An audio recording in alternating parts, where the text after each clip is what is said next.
Well, a very good afternoon and a season's greetings, one and all. It is coming into that time of the year, and we thought best thing to talk about today would be the hospitality industry.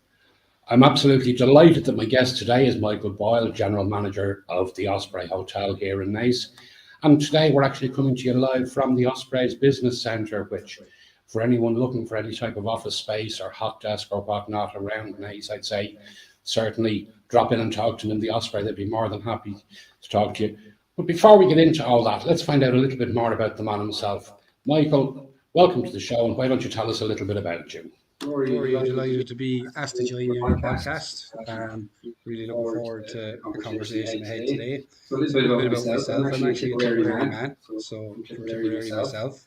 In hospitality since I'm 17 years of age. So I started in the hospitality industry with my training management course, which I done in Killarney Park, Killarney, County Kerry.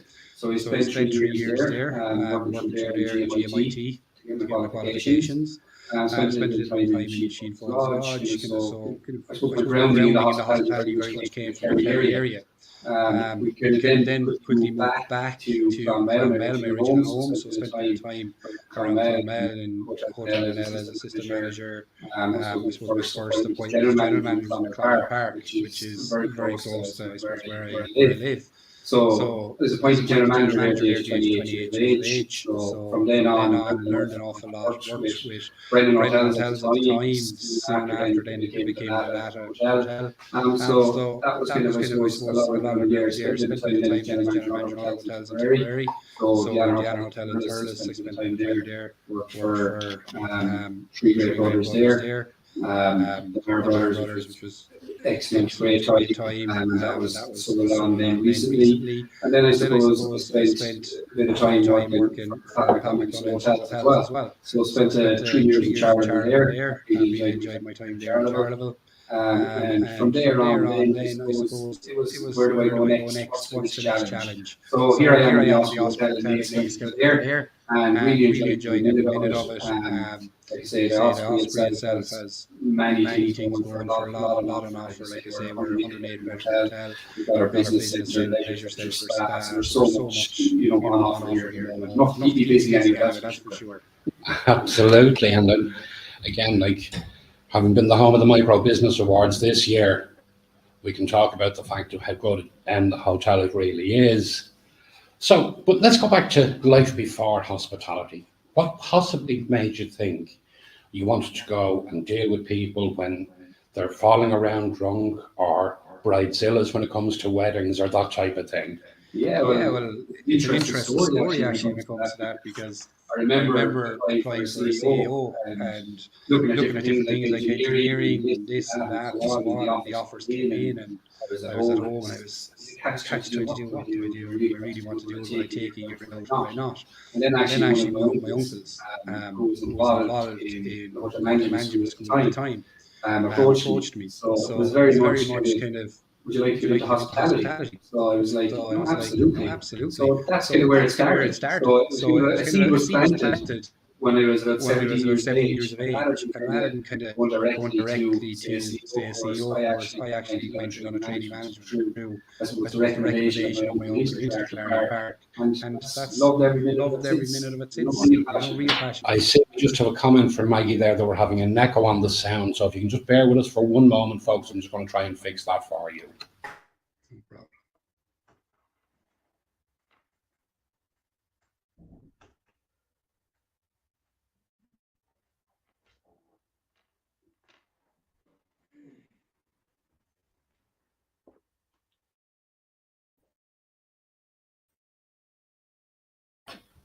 Now we'll try that and hopefully that's going to work a bit better. So, folks, if you have any problem hearing us, you would let us know. So you went through a list of all the different hotels you worked with there. I know one you had particular fondness for was your time in the Sheen Falls Lodge. Yeah, well, like that was very much kind of a training period of like a year. So I was there for kind of a year, learning the basics that I suppose forms what we do now, from the basics of how to dress a bed to the basics of, how to serve in a fine dining restaurant, looking at the etiquette, looking at the standards, and hotels of that caliber and like I say, the Kildare Park, that stands you in good stead then for the future career and what you bring. So no, absolutely, that was the grounding for a lot of the good things that happened afterwards. Yeah, for sure. Yeah. Well, again, I mean, the standards that the Shane Falls would operate would be right up at the very top of it, and close to perfect isn't quite good enough there. No, absolutely, absolutely. And like I say, when you have that grounding and you have, you're working in those systems and with those procedures, that prepares you then for your own management career going ahead. You hold yourself to those standards as well. Absolutely. Lost Michael's picture there momentarily, but he will be back. He is still here, folks. I am. So the budget was promising all sorts of things, or the rumours about that came out that hospitality was going to be made, and things were going to be made a lot easier for the hospitality industry. It didn't quite come to pass that way. Absolutely not. I suppose, first of all, to acknowledge maybe over the last year, the government support that has been there, and it's important to acknowledge that. But this is a long race and it's going to need a lot of support for quite a while. We're now seeing excessive costs throughout the industry. Like inflation nationally is going to be close to 8-10%, you're saying, and every bit of it, maybe more. We've got energy costs, which increase substantially. And to give you, I suppose, a little bit of background on the impact of that. So we would have an energy bill, say, from 2018 of maybe close to 200,000. That energy bill is expected to surpass 1 million this year. Now, that's just a very quick synopsis of where we are with it. So the VAT then on top of that from the government point of view, with regards bringing the VAT back up, people say it's 3.5% or so on. It's a 50% increase. Absolutely. That's exactly what it is. And I think that is missed by a huge amount of people. Now we've lost picture of Michael there, so Cheryl is working on the background here to try and reconnect it. But we still have him on voice, so hopefully you'll see his smiling face back again very, very quickly. It might be a good thing too. Right? Very good. So yeah, like I say, just with regards to budget and the announcements and so on, it is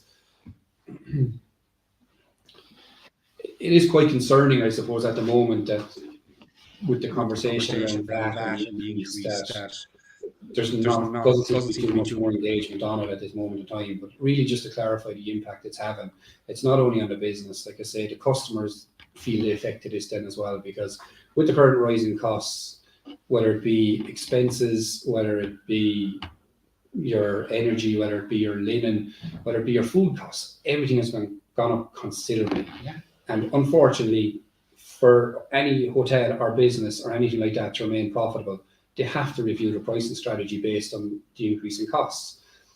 Then obviously, are you being competitive? Are you offering value to your customer? So all that plays into it. But I think a lot more needs to be done from a budget point of view, for sure. The VAT rate is going to be critical to survival of a lot of businesses. Absolutely. Yeah, I mean, it's not. I think, in fairness, it's not just down to the VAT. Isn't the only issue that's going to exist there, because the increase in fuel costs means all your costs on your goods coming in are going to have gone up. So even the items that aren't impacted directly by the VAT are still going to be impacted in some way. Then the rising costs of wages and whatnot. I really do. I see huge struggles for the hospitality sector going forward. And at the end of the day, in Ireland, we are hugely dependent on the hospitality sector, not just for those coming in from abroad, but also for those looking for a quick getaway at weekends or that type of thing, just to escape everything going on in their own lives. So it's something that certainly needs to be addressed, and hopefully somebody on a high will look down and say, do you know what? There has to be a better way of doing this. There has to be something that can be offered. Absolutely, Rory. I agree with you 100%. Like I said, in fairness, the IHF are fighting very hard against this, and they're kind of, I suppose, voicing their opinion and so on as much as they possibly can with their concerns around the VAT rate. But as you touched on before, it's not just the VAT, it's not just minimum wage, it's costs all over the building. Yes. So everything from your linen to your chemicals to your uniforms to your food purchasing, all of it has gone up considerably, some 20-30%. And to transfer that onto the customer, you then very quickly become uncompetitive, and it sets out, I suppose, a negative enough message too, that you charge this much this year and you've gone up by 30%, 40% the following year. But it's really based on the increased cost that we're facing on a daily basis, and it's not slowing down. It's not stabilizing. You hear stories about certain things stabilizing. Yes, the energy has stabilized, but it's stabilized still about 300% up on what it was. Yeah, no, you know what I mean, Absolutely. previously. So there's massive concerns within the industry. Absolutely. And I mean, again, the other reality with things like that, as you say, the costs can go up very, very quickly. But even when they level out, it takes a long time for the step back to actually start happening and for any sort of savings to actually be seen. Oh, absolutely. And like for us, even a huge part, obviously, now at the moment is our sustainability plan for the hotel. Yeah. And, you know, getting to the level where the hotel is sustainable as possible. And for us to do that requires quite a lot of investment as well. And that's something we're very much committed to. But obviously, when you see these challenges that are coming in with regards, like I said, your energy costs, you know, the VAT rate about to increase, it will definitely slow down the process of trying to do all the things that we want to do and get done. I have a big emphasis since I came in over a year ago on, you know, on our staff and our staff engagement, and, you know, making sure the staff are rewarded and incentivized and so on. And that's something we're focused on, you know, constantly all the time. And it's something we'd like to add more to and add more to.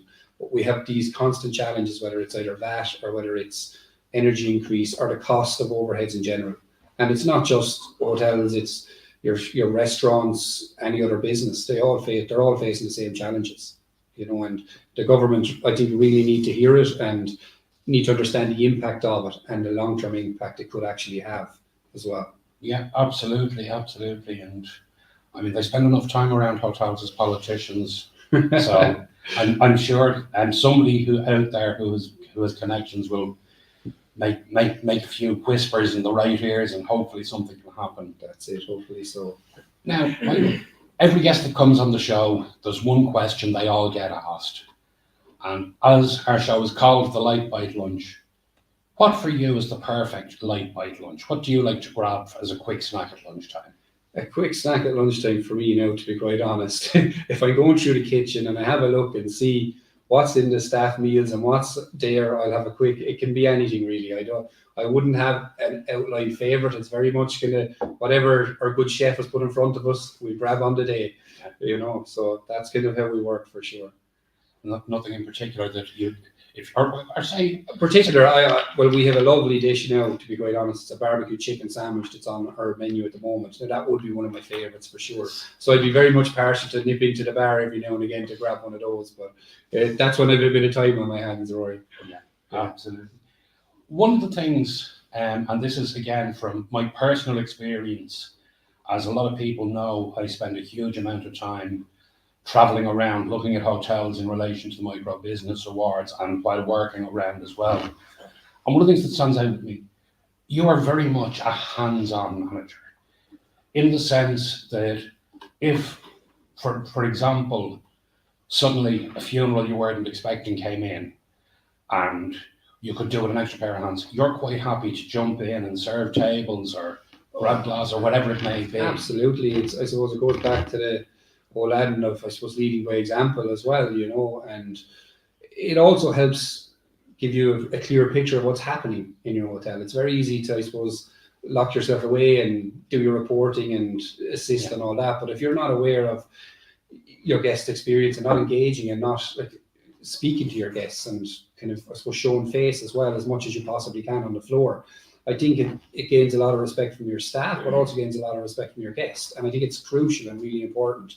And like I say, it gives you a really good mindset of where you're at, where your hotel is at, where your team is at. And like I say, you can read all the feedback and you can read all the reports you want, but to physically be there, see it, get involved in it, and so on, it sets a standard as well, you know, for all your team, for sure.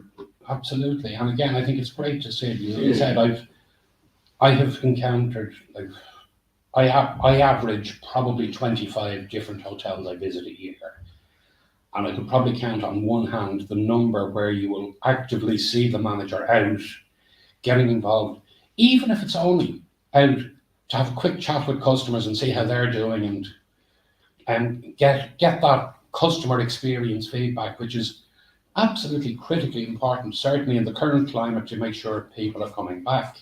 Absolutely, it's hugely important, and even in the engagement, the daily engagement with the staff and the team. Like, obviously we'd be communicate through emails and different things like that, and our communication meetings. But we'd have an 11 o'clock meeting every day, and it's for the operational team. But I will try to make that 90% of the time. It's a quick 5-10 minutes the day before. What's happening today? Who's in, who's not in, and literally, it's great to the staff to be able to bounce things off me very quickly. It's great to hear from their point of view what's happening on the floor. And like I say, it leads on then to the engagement to the customer. So we know, like you say, if we have a funeral group coming in, or if we have a meeting coming in, what time they're in at, who's going to meet with them, who's going to make sure everything is okay. And like I say, a lot of the time we've a really good team here. So our managers always engage with people, but I try my best definitely to have an appearance at all times on the floor where possible, for sure. Absolutely. So, with of course Christmas fast approaching, and I did make the effort to go with the Christmas jumper today. I see that, very nice. Seeing as we are getting into that time of year, and we've changed the music on the show and all to tie in with the Christmas spirit. We were going to chat about availability of Christmas parties here at the Osprey, but I was delighted to hear that barring, I think it was the 16th of December, you're pretty much full right the way through. Absolutely, that's correct. We have 5 party nights, 350 people at each night, roughly, Rory. So, and like I said, it booked up very quickly. I suppose the pent up demand is there from last year as well, really, where it was a similar situation. Everything was booked, and unfortunately, obviously, with COVID and so on, we closed down very quickly. So I think there was a huge demand there for parties, and we're putting every effort in to make ours so special this year for everybody who's missed out over the last couple of years. Like, the only availability we have now at the moment is on the 16th. That was just due to a last minute cancellation. So guys, 40-50 spaces if you want them. Now is the time to book them. Absolutely. But really looking forward to it, and we've got lots of plans for the Christmas party nights, from the arrivals to food offering, entertainment, and so on. It should be great. Well, I mean, as a lot of the people viewing will know, and this year we actually had the Micro Business Awards here, and just to explain to everyone how much work actually goes into arranging the shows and the like, it was at that stage we'd spoken with Michael and said, look, let's try and tie down a day where we can drag you away from the day job for a half an hour to have a chat with us, and hence how we're back down here today to have the chat with him, because as those that were there will attest to, the food was outstanding, the atmosphere was outstanding, the drink was free flowing, and the staff overall were absolutely amazing to deal with and are an absolute credit to the hotel. And next year, for anyone interested, we will, I promise you, very soon we will launch the nominations for next year's. Work is going on the website at the moment, and we'll be all systems go then. Now, as I mentioned earlier, Michael, we are here in your business centre. The Connected Hubs scheme. Yes. Right?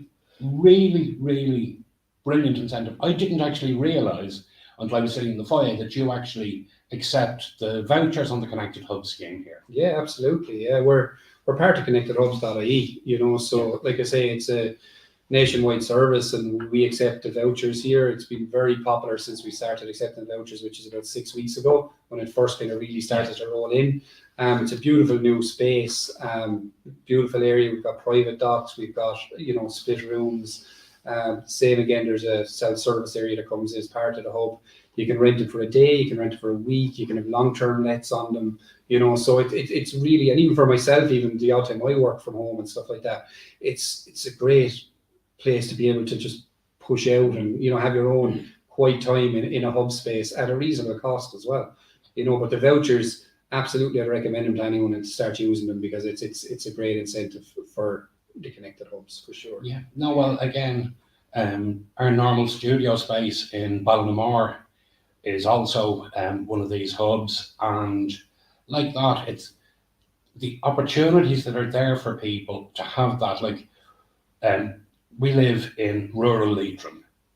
Internet wouldn't be the strongest Yes. around rural Leitrim, but we're very, very lucky. It was a former Enterprise Ireland business, so we have very good internet there and everything like that. So it's certainly, the connected hubs is certainly a way to go. But as I said, it's a fabulous, fabulous facility here. It's so well laid out. And I mean, you have your leisure centre, you have your spa, you have your bar, you have your restaurant, you have your coffee dock. Absolutely, and like we continue to improve the offer and we continue to develop, you know. So, like I say, the hub space is a relatively new space, and along with that, there's 2 large meeting rooms assigned to it as well. On top of that, we've 7 other meeting rooms as well in our business space. We've got our Premier Business Suites, which is our rented office space, which is practically 100% capacity nearly all year round. So it's going really well, and like I say, we are at the early stages of developing it further. Into more office space and more meeting rooms. We're currently investing a lot in our bedrooms. So January next year, we will have all our public areas resurfaced. Our carpets are being redone, walls repainted, new lighting, LED lighting. So there's a lot of investment going in. We also start our room refurbishments early next year. So we start off with 20 to 24 of those. Our spa has recently been done as well. It's, I suppose, one of the hidden gems in the hotel. Really, it's really, the work that went into it has been amazing. The return on investment has been excellent. It's extremely busy.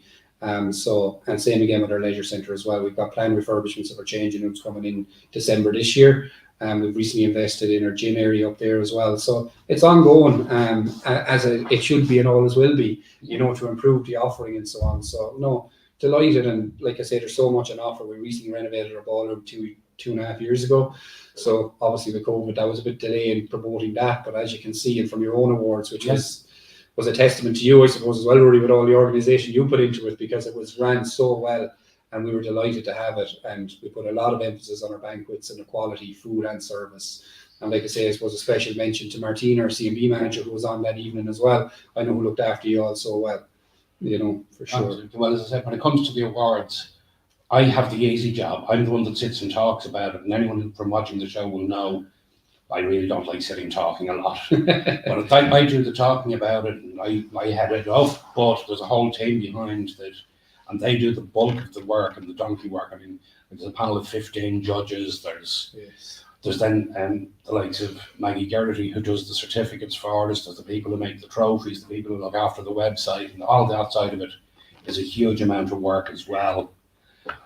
Well, if anyone was looking to get in contact with you, because I know you have to rush off to another meeting, but if anyone is looking to get in contact with you, what's the best way to contact you? Is it through the hotel? Is it found on social media? Or? Yeah, many ways, like through my LinkedIn profile even is ideal. You know, you can message me on that, absolutely. Private message, not a problem at all, through the hotel. My own email, gm@osprey.ie, happy to share that with anybody. You know, delighted to engage, whether it's through, I suppose, hiring, whether it's through sales, whether it's any aspect of life, really, you know, that feel free to contact me in any way. Michael, sure. Really appreciate you taking the time today, because I said, I know you are running off.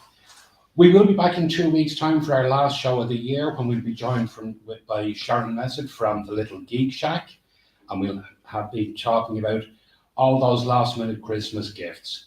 So until then, we wish you all a very good afternoon, and chat with you in 2 weeks. Been a pleasure. Thank you very much.